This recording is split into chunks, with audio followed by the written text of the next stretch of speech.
Welcome back to Beginner Basics Crochet. In this lesson, we're going to learn how to do front loop only crochet.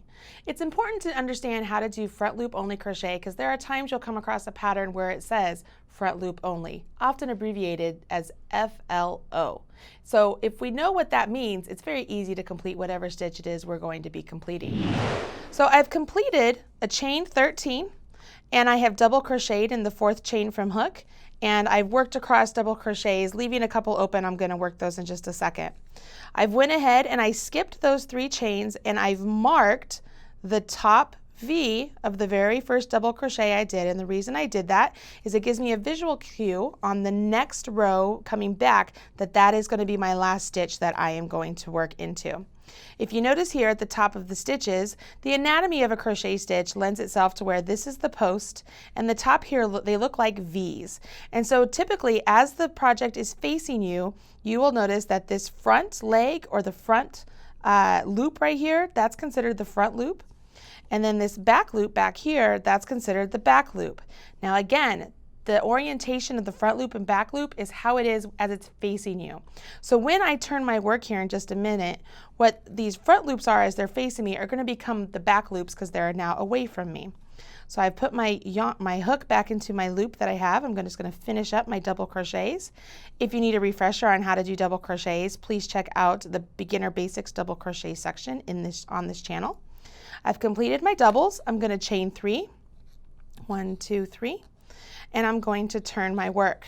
Now, as I've turned my work, and I know that my first chain 3 here, I'm not counting that as a stitch, so I'm going to be putting my stitch right above the last double crochet I completed.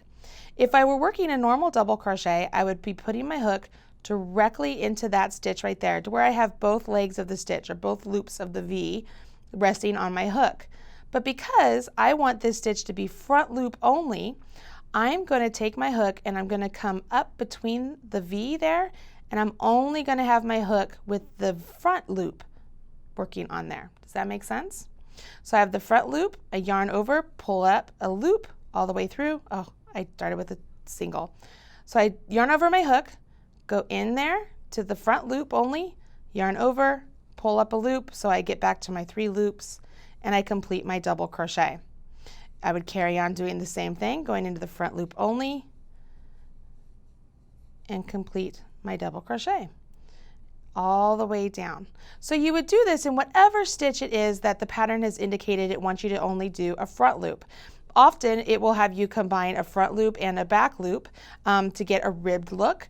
You can get a ribbed look also by using a front post double crochet or a back post double crochet, but it does not have to be just double crochets to work a front loop or a back loop or a front post or a back post. It can be any stitch. The location of the stitch of where it's being made, that's where the front loop or back loop or post stitches, that's what it refers to.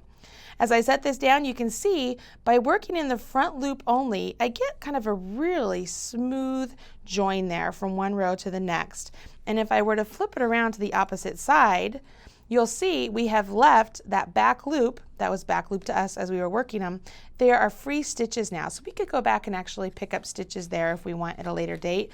Maybe we do some sort of add a charm, or I don't know, you could do anything you want with it. But by working the front loop only, we get a really nice smooth join there. Pretty simple stuff, right?